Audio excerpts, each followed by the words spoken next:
Okay, so we got a question from one of the yogi. So during the meditation, we are supposed to pay attention to only one spot. Can I pay attention to the spot where the sensation of pain which are still bearable, as this helps to distract from another place in which the pain is not so bearable? Okay, so one of the basic principles of vipassana meditation, yathabhagatam vipassana abhinivesa, is from the Mahadika. So it means that vipassana, it contemplates or it notes according to what is prominent. Okay?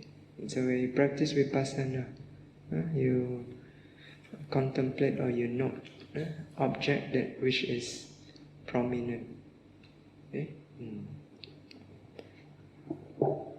Okay. So that means the most prominent object right now. Okay? In this present moment, what is the most prominent object? Okay?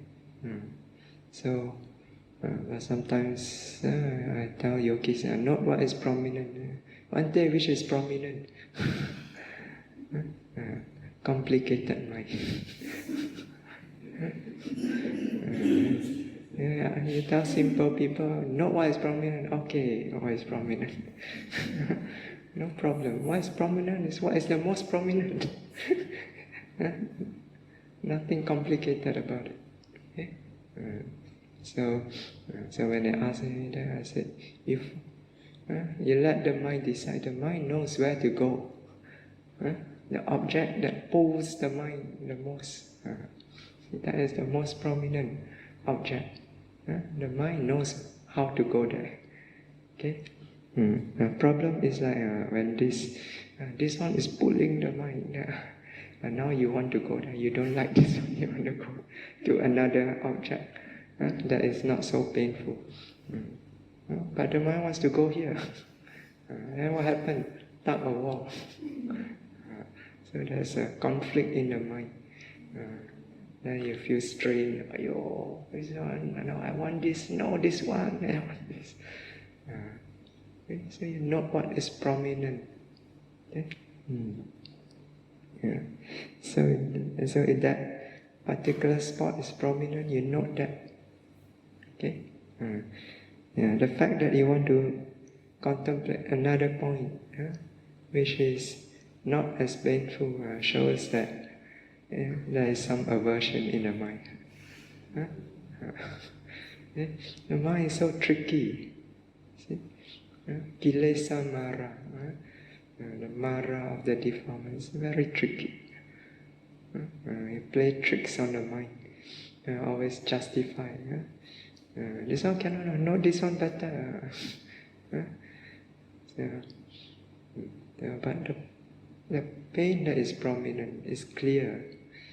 You should note that one. The nature is clearer. Okay? So, but of course, when you know, you must know how to handle the pain. So as we discussed last night, how to note the pain. Don't fight with the pain. The key to noting pain is acceptance. Okay? Acceptance, the attitude of acceptance. This is the nature of the body. Okay? You have this karma to be born as a human with this human body. This human body has this nature. It's oppressive. Okay? You see it, you don't move. After a while, you start to feel the oppressive nature of the body. Okay? In your everyday life, when you're not meditating, you're always shifting about. So this hides the nature of the oppressive nature of the body. Right? So it's like every time you start to feel a bit discomfort, you shift here. Then this one not comfortable, you shift there. Usually you're not mindful, not aware of this minor change in the posture. Okay? So when you come to meditation, you sit still. Then eventually you start to feel discomfort, pain. Then you know acceptance. You know. Okay? This is the nature of the body. You meditate, you practice vipassana. What's the purpose? Perceiving any object, you must hold the mind still on the object. Like the satellite dish is still, doesn't move. Then whatever signal comes, you just receive. Right? It doesn't do anything, you just receive. So your mind also turn towards the object, remain still. Then whatever nature comes to the mind, just pick up this one, this one, this one.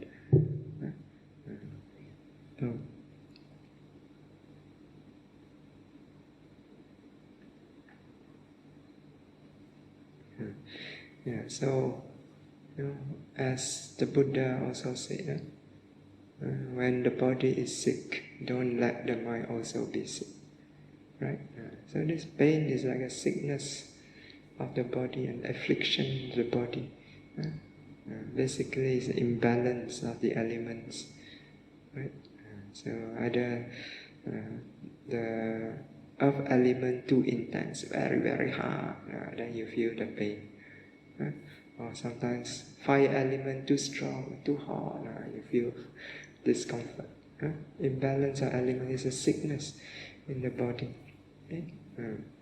So that comes with the nature of the body, with the karma. But the mind doesn't need to be also sick. So just feel. Then the mind is healthy. It's unaffected by the pain. It can rise above the pain and simply observe it with the steadiness of equanimity. You can also take this as a training or preparation for the inevitable. What is the inevitable? Where is your life heading towards? Only one destination there. So you find we all monks, we see a lot of people about to die. Sometimes they just lie in the bed, the death bed. Pain here, pain there, very painful. So one day we all have to lie on our deathbed, right? So at that time, a lot of pain may arise. So when you're lying there, with all this pain, this one you cannot run away. And now you practice pain, too much pain, get out and walk. You can still escape. When you're lying there, that one you cannot escape, right?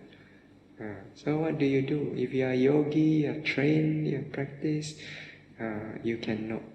You can use mindfulness, not be aware. Strong mindfulness, no, until the mind rises above it, and able to discern it with equanimity. Then with that state of mind, that wholesome state of mindful noting, you note, and then you note until you pass away with that state of mind, wholesome state of mind. That is the best way to pass away. So you pass away with a wholesome mind, then next rebirth will be a good rebirth. Because the last thought moment is wholesome. But if you do not know how to note, many people, they do not practice meditation, vipassana meditation. So last minute they struggle, a lot of aversion, cannot accept. On top of that, a lot of attachment. Attachment. oh, what's going to happen to my family, to my property, to this, to that. The mind still carries so much burden. And then they pass away with that state of mind. Unwholesome. And next rebirth, susah. So take it as a training, this noting of pain. Okay? And it also develops the strength of mind. You find that when you cannot handle the pain, you can feel. Now maybe you do not see it clearly. Actually the mind is weak. You cannot run away. Actually this is a weak mind. Later on, as you develop more and more, as you find the mind can stay with the pain, can note it, remain steady, remain clear, remain relaxed in the face of this difficult object. You feel the mind has strength. It has the strength, steadiness, firmness. That's why it's a bala. Bala means the strength of mind. It's the 5 strengths of mind. And what are the 5 strengths of mind? One is saddha. Faith is a strength of mind. When you have faith in your practice, your practice is more firm. The faith will keep the mind on the practice. It keeps pushing, persisting. It's like a driving force in the mind, pushing the mind to note, to develop. There's a strength in that faith. You don't have faith, after a while no more strength. At first you come in, very enthusiastic. I'm going to spend 1 week, 2 weeks here meditating. After 1 hour, pain here, pain there, I want to go back already. So the faith is weak. It doesn't have the driving force. But if the faith is strong, it keeps driving. Even though a lot of difficulty, a lot of restlessness, pain, sleepiness, it keeps you going. Because you have faith in the practice. This can develop. This can be overcome. You have faith in it. So it keeps going. Another one is virya. Saddha, virya. Okay? So virya, energy. That one is very clear. You don't have strength of mind, no energy, your practice very lambat. No, don't want to know. Lazy, then after that sleepy, then after that go and get up, go and do something else, go and read the notice board, do this, do that, anything except nothing. There's no energy. So by your energy, it drives the mind. So you have energy, drive you, no. And the more difficult the practice is, the more energy it goes. It's like the petrol.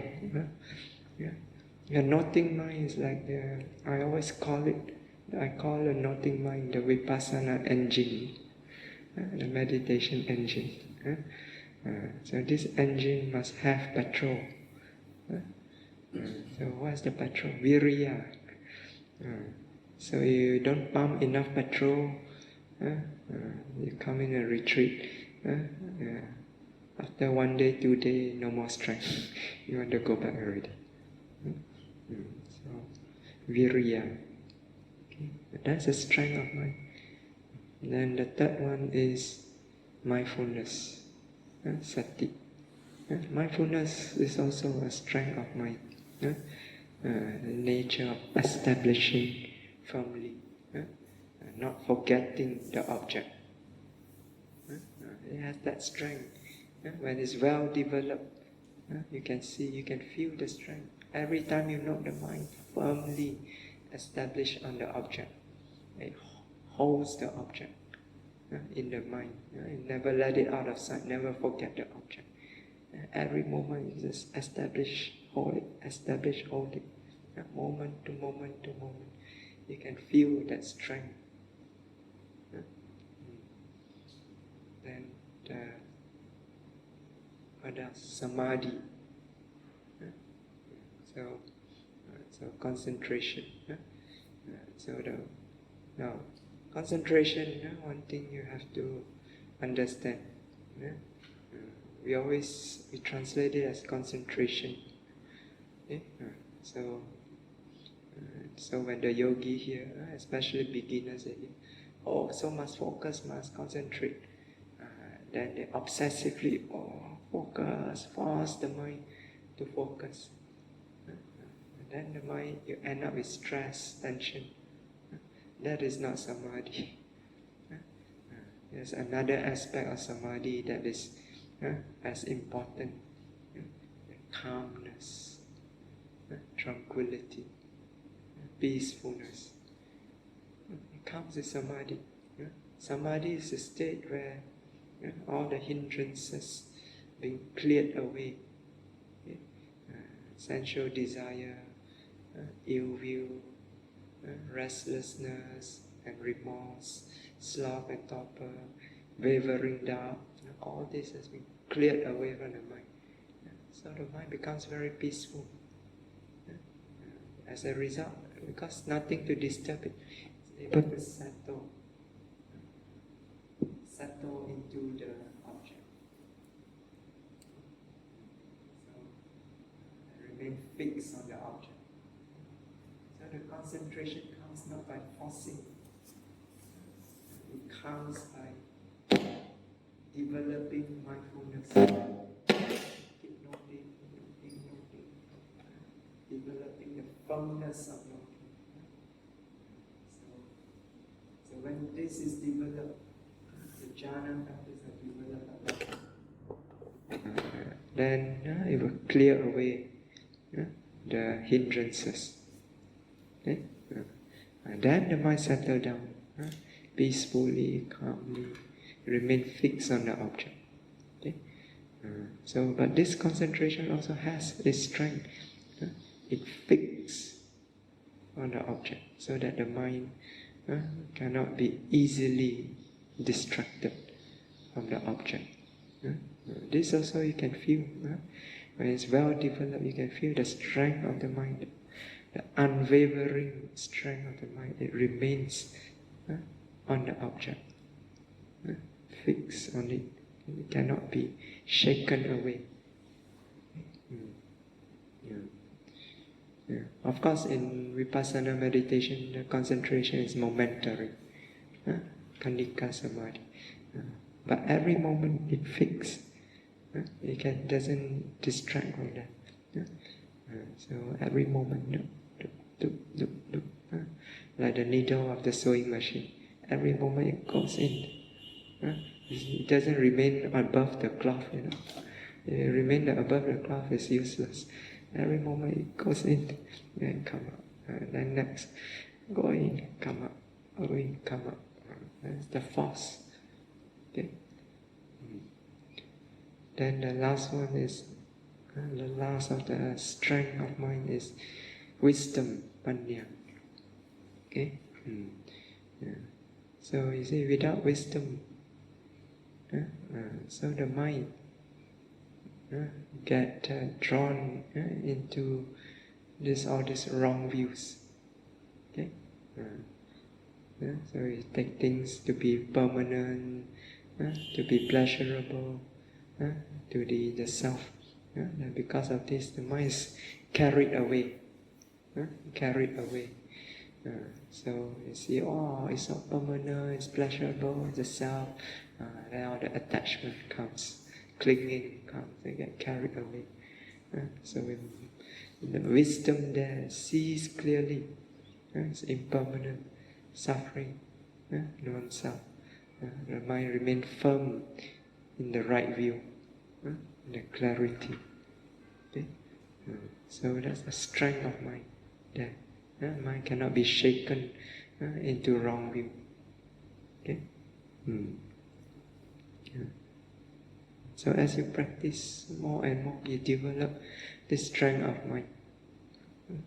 So when you're not pain, you can feel this strength of mind, especially the mindfulness and also the concentration.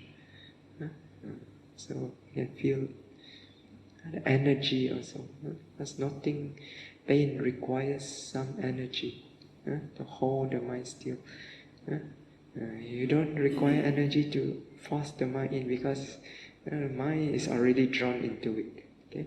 But it requires the energy to hold the mind still and continuously note the pain. So you can feel the strength of the energy also. The faith also. You have the strength of faith. Buddha says, this is a good object. Okay, no. Vedana, Vipassana. Right? This is nothing, Vedana. No. You can feel. Without faith, you give up very easily. What's the point of noting this? Like a stupid person sitting here looking at the faith. You see? You don't have faith, you think like that. You have faith, you trust the Buddha. Buddha said, not Vedana. Right? This is Vedana. Right? Vedana Nupassana. No, you not contemplate. Yeah. So, and wisdom also. So you know, you discern nature of pain clearly. You see the pain. It's not static. Arise, disappear, arise, disappear. You see impermanent suffering. It's non-self. You see non-self, the mind becomes detached. Before that, it's my pain, I'm so painful. I, me, mine. You see clearly. Pain is just pain, just Dhamma. It's not I, no me, no mine. Just pain. It's just nature. The mind it rises above it, becomes detached from it. That is just like a strong wind blowing past. So you are in the safety of mindfulness. Just watch. Blow past. So you don't go out and get blown away by the wind. So, yeah.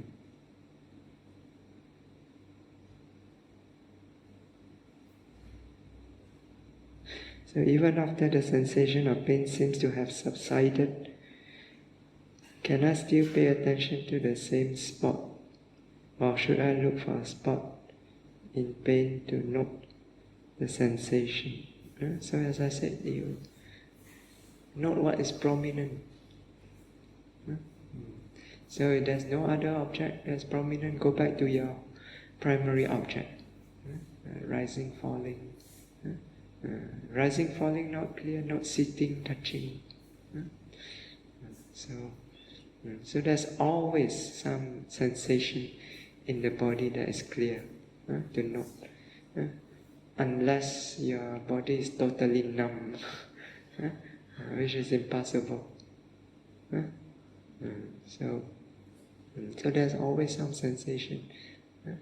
No sensation, go back to your primary object, rising, falling, or sitting, touching. Okay? So you stay with the primary object. And then as and when other more prominent sensation arise, then that's the secondary object. Okay? If those sensations are not prominent, there's just very mild sensation, the rising, falling is clearer than it, you don't know it. Ignore, stay with your primary object. Okay?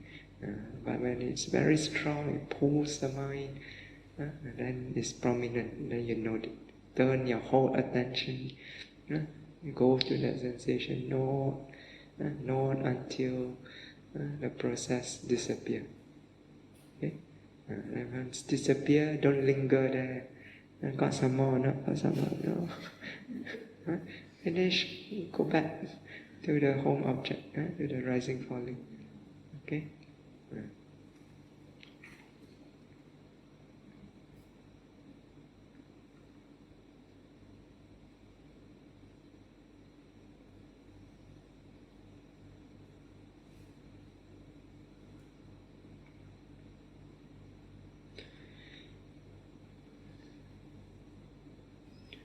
And so there was a moment the sensation of pain disappeared totally.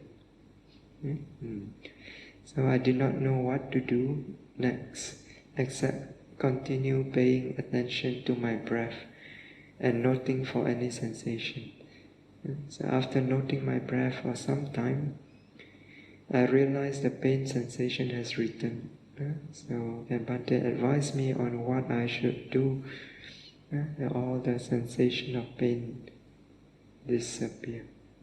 So you go to according to what is prominent. So when the pain has disappeared, then go back to the primary object. Okay? So, and if the sensation, the pain arises again, then you go back and note the pain. Okay? Yeah. So vipassana, you see, is not really just one spot. Yes, one moment when you note, you're supposed to note just one spot, one moment, one object. But different moments can be different object according to what is prominent.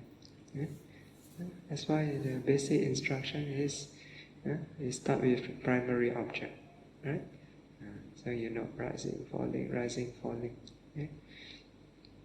But as and when the secondary object arises, is prominent, you know. You go and know, and finish, you come back. So it can be different object. So even within the primary object, it's actually different object. Rising is one object, falling is another object. At first you do not notice this clearly. Rise, fall, just the abdomen going up, going down. But you see, when you are noting as clearer and clearer, you begin to realize rising is one thing, falling is another. They are different. Your mind is clearer still, even within the rising is rising. Each one is different. Each one is separate, separate nature. And this rising is one, then the next one is a new one, the next one is a new one. So every moment is still different. Even pain also, you know. At first it's one whole solid. So you relax the mind, go in soft, gentle, feel into it. Then you start to feel it change.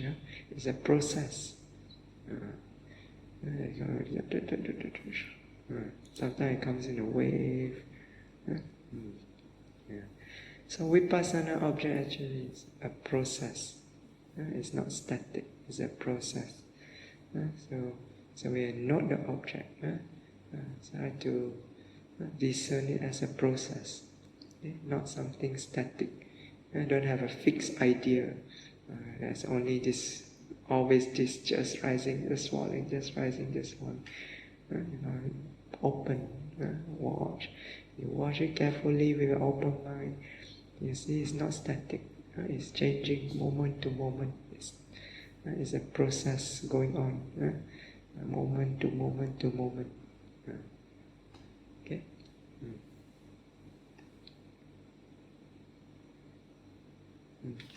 Okay. Any more questions? Yes. Okay. I'm more or less new to this meditation method. Although I sort of like a slight short exposure to Vipassana long ago, using the rising and falling. Even back then, I find that it's very difficult for me to sort of sense the rising and falling. So when I try it, then I feel very tense. Even now, that's why because of that, I switched to using the nostril. Sense the breathing. It was fine. So when I started, I couldn't feel the rising and falling. So I put someone advised me, put my hand at the abdomen and try to sense it. Okay. It took me a while to shifting around to find where I can feel it. Okay. So when I start to have that sensation, after a while, I was wondering whether it is a real sensation or it was an imagination. Because it seems like you always have to start with my sensing the breath starting in the nostril, then I think it's rising, falling. When I let the hand go, so I cannot sense it again. Yeah. So how should I proceed, or can I use my breath? Yeah.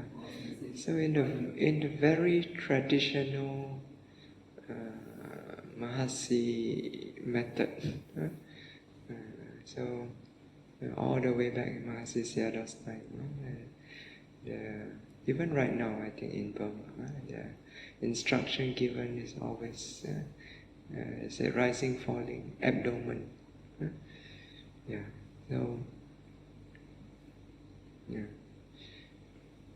But Mahasi Sayadaw actually did say that concerning anapana breath, it says, as an object of samatha, you note it here at the tip of the nostril, at one point, because in samatha you must develop that very strong one-pointedness in order to enter into absorption, jhana. So you need a very pinpoint object to develop very strong samadhi. Okay? But the Sayadaw did say that as a vipassana object, you can note wherever in the body, not necessarily here. So, but the most obvious one is of course the abdomen. Okay, but it's not just in the abdomen. Okay? Sometimes it can be on the chest. Sometimes around the diaphragm. Some yogis even feel at the back, rising, falling at the back. So wherever you feel the movement clearly, but connected with the breathing, so that is the rising, falling. Because there is no point trying to find the rising, falling where there is none. Yes, because I think in Burma they ask them, for those people in those times, they can feel it more clearly in the abdomen. I think for two reasons. Firstly, because at that time, people were more relaxed, not so stressed up. So, as I said, that they were simple farmers. They don't have deadlines or whatever. So when you are relaxed, very calm, peaceful, you naturally breathe from the abdomen. You see babies, when they sleep, babies are very calm, they don't have stress. And you see when they lie down, they are sleeping, you see their abdomen, very natural.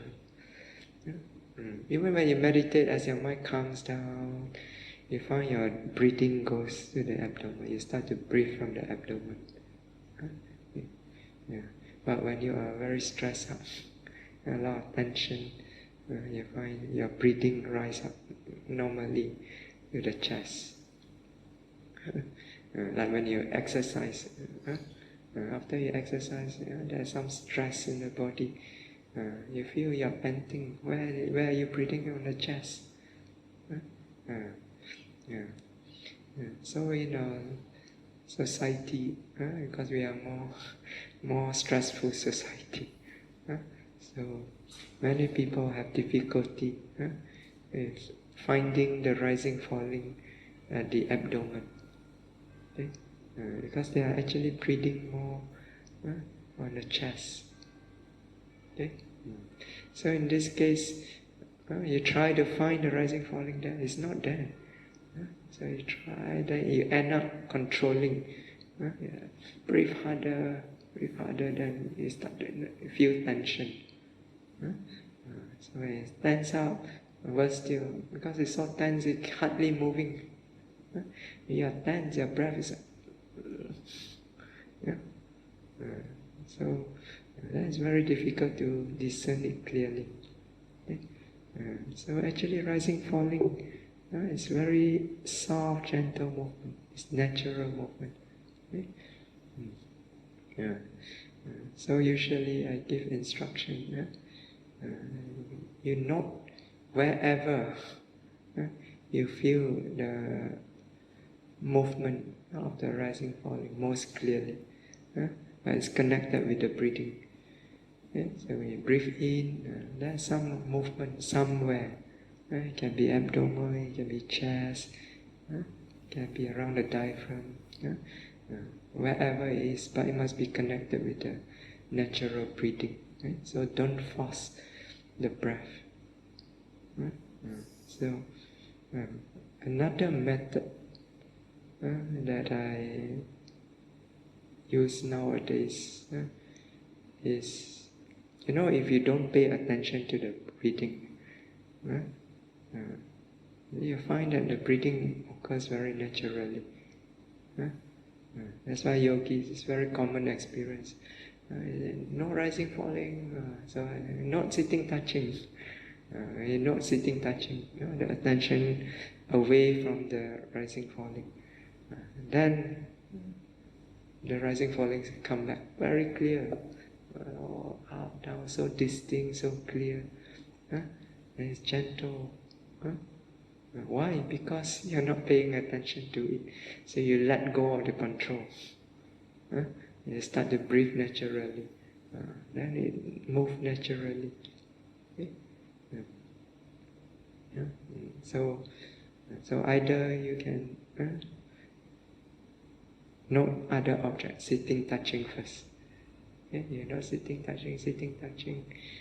Then the rising, falling come back. Then you can go back.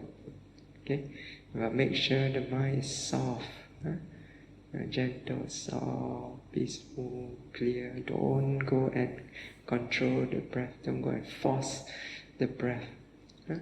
Just allow the breath to occur naturally. Step aside and simply observe. Let it come, let it go, observe. That is natural, up, down, up, down. If it's not clear, never mind. Go and note sensation, touching, sitting. When it's clear again, you can come back. Rising, falling. And if you do sitting, touching, and you find sitting, touching, noting or sitting, touching is very good, very clear.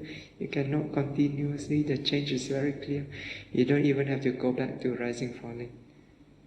Because sitting, touching is also, they are also vipassana objects. Nama rupa. So bring the attention away. Then the rising, falling will appear clearly. Another way that I use now is, this one is more from Bhante Sujiva. So he start by relaxing the body. So you sit down, you don't straight away go and not rising, falling. You prepare first. Because you say the mind have to be soft, peaceful, clear. Right? But your mind is so agitated, you straight away go rising, falling. So you prepare. So you first relax. So you relax the body. You scan with mindfulness. Relax part by part. So you bring straight, start from the top of the head, and you bring the awareness there, soft, peaceful, clear. You feel a sense of relaxation sweeping through the body. So you relax part by part. Start with the top of the head. Relax the top of the head, the forehead, the temple, the eyes, the jaws, the neck, the throat, the shoulders, the hands, arms, so fingers. So you sweep the soft, peaceful awareness through the body and relax it part by part. Take your time, just feel, let the awareness settle into it. The sensation, feel it. Let go of any tension that you feel. So part by part. And then down to the torso, the upper torso, the lower torso, all the way down to the base, the legs, the feet. So you do it slowly, relax, part by part.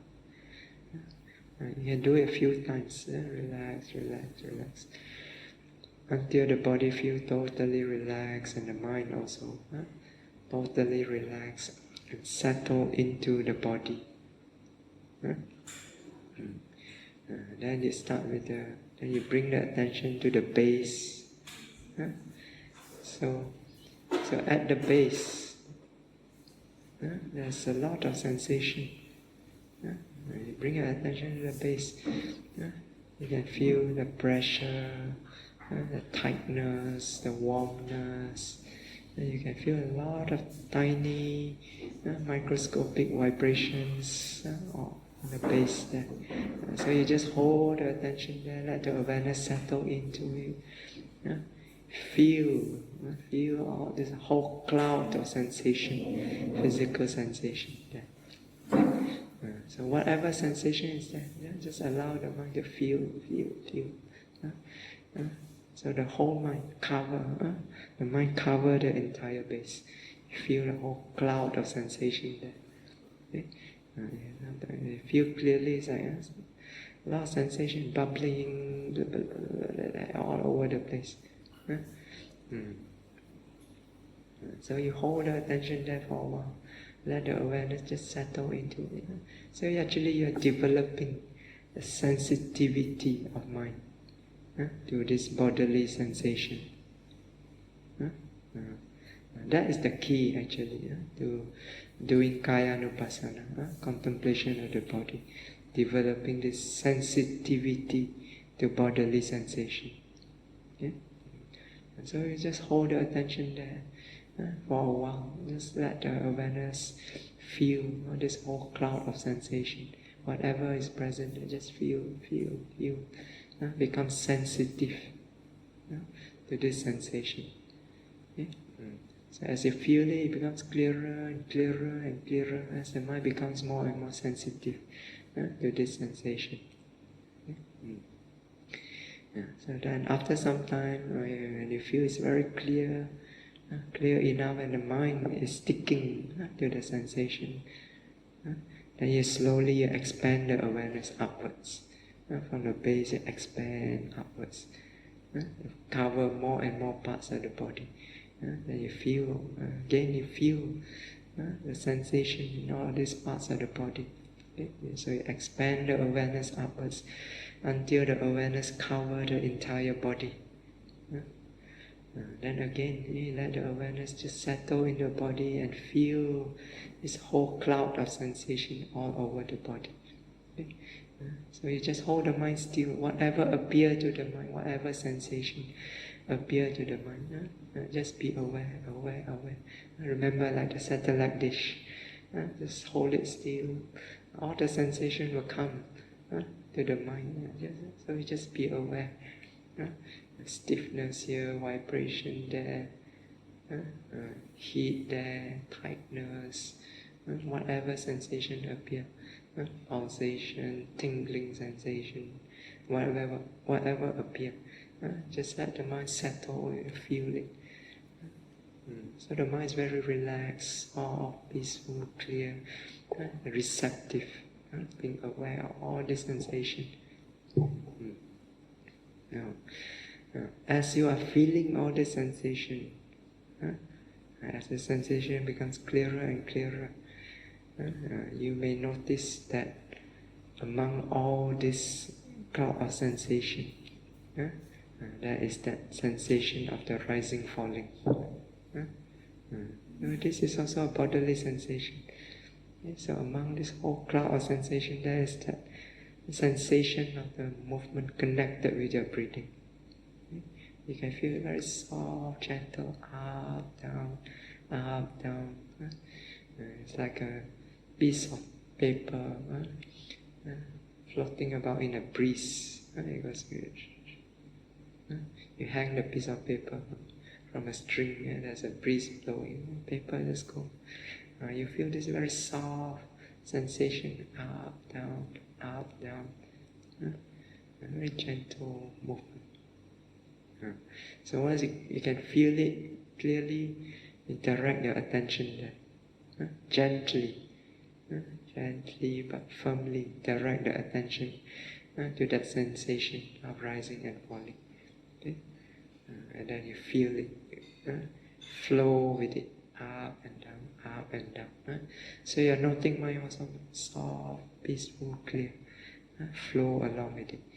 It goes up, the mind goes up. You fall, it goes falling. Okay? You just feel it up, down, up, down. So the whole attention tune into this sensation. Follow it, flow with it.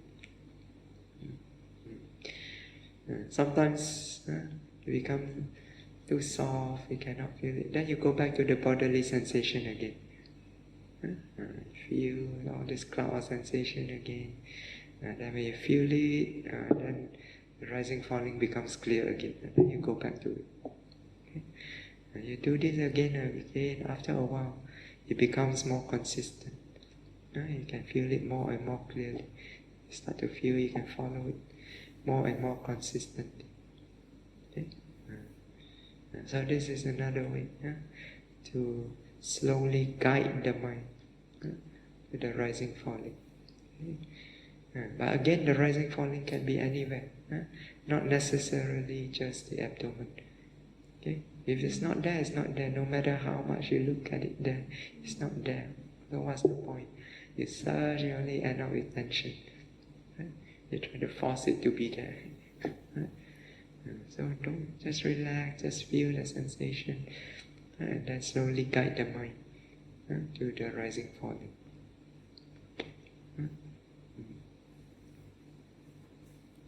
Okay, any more questions?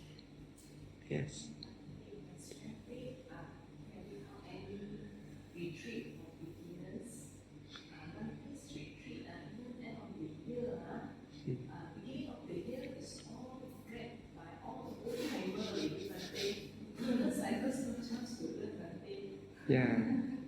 Yeah, that's why nowadays I tell the organizer, pass the list of yogis to me first. Otherwise, they just simply accept, and usually it's an old-timer. Yeah. Usually my retreat I conduct is mixed. Some beginners and some the more experienced yogi. Okay? So I don't say only beginners can come or only experienced yogis can come. Okay? Whoever wants to learn can come. Yeah. So, but for beginners, of course, I will give you all more attention. But you have to tell me you are beginners. Because some yogis come in, they never say they are beginners. After first interview, then only I found out. That by that time they have been practicing for a few days. So, for beginners, usually I will take you all aside and give you all basic instruction. And then during the interview also, I will schedule you to the back of the interview. So you have more time to ask questions. Okay. Also, usually after the Dhamma talk also, you can ask questions. Yeah. So I don't have any retreat specially just for beginners. Yeah, but you can come and join anytime.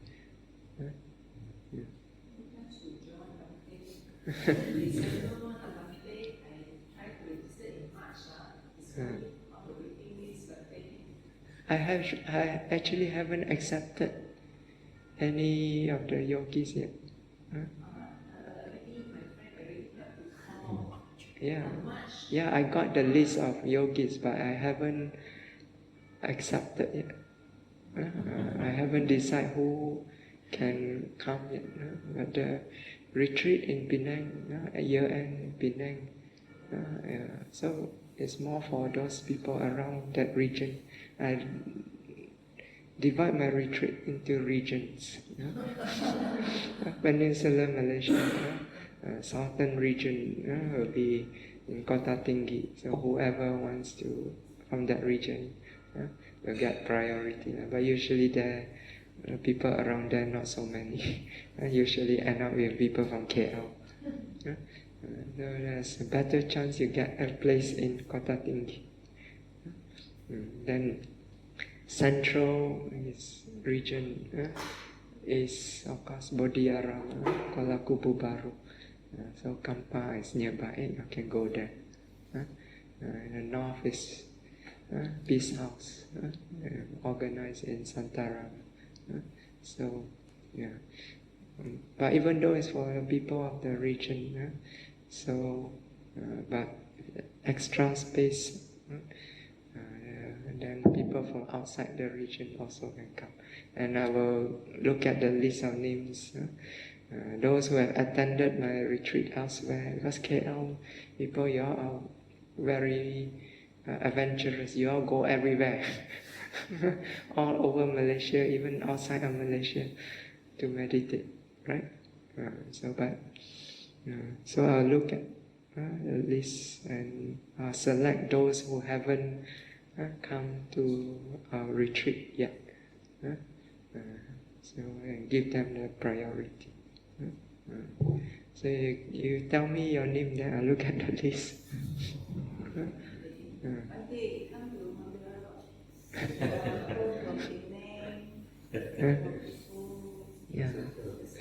Yeah. As I said, this is the central region, so I go to KKB. Because as it is right now, I hardly have any time for myself, except all this retreat. It's not just Malaysia. This year also Indonesia. KKB is it on first come first served basis? I heard they all get the message daily by 8 o'clock. Let's go in. 2 minutes off. Yeah. So I've told them that next year, pass me the list of yogis, because I also want to allocate some space for those, because not everybody can come for the full retreat, because they give priority to those who come for the full retreat. In a way it's good, but there are some people who cannot find the time. So we have to allocate space for them as well. And also, those who have been, let's say they have been to Kota Tinggi, then I won't accept them. Or KKB, gives chance to other people. So I have to look at the list of yogis. And also, I'm just one person. I cannot take on so many yogis. Interview will be very tiring. So on top of that, you have to prepare Dhamma talk. So I can only accept daily 30 yogis at a time. Okay? So, but I'm not the only teacher. You see, KKB has got so many teachers. So you cannot get into a retreat. There are also other retreats you can get into. Bhante Kavesi, Bhante Teja, and Seados, Seado Rajinda, Amanecho Seado. This year Seado Panyasami also went there. Then now is Seado Uindaka. After him will be Vivekananda. So during the Vasa also, another Seado, also named Uindaka, from Panditarama, will also be there Year end also, I think they have another retreat, but I do not know under who. That's Sarah Sabachara. I do not. Maybe. Yeah. So there are always retreat going on in Bodhiarama, and you are quite near. Only 1.5, 2 hours there. So it's not too far away. If people from KL can journey all the way to Kota Tinggi, which is far away. Some even journey all the way to Sarawak. So when we were in Sarawak, the whole gang is there.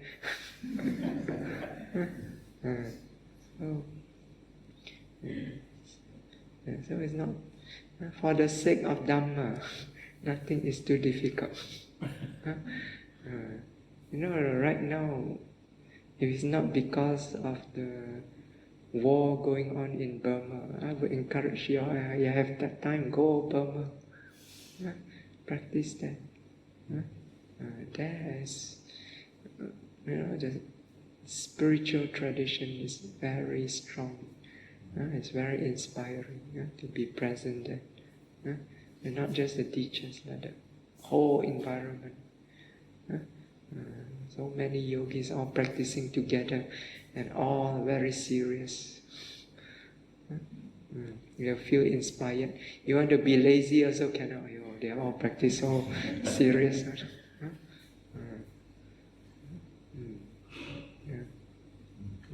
So even in Kota Tinggi also, there are retreats going on. Not as many retreats as in KKB, but still there are retreats going on. So any more questions? It's 11. Okay.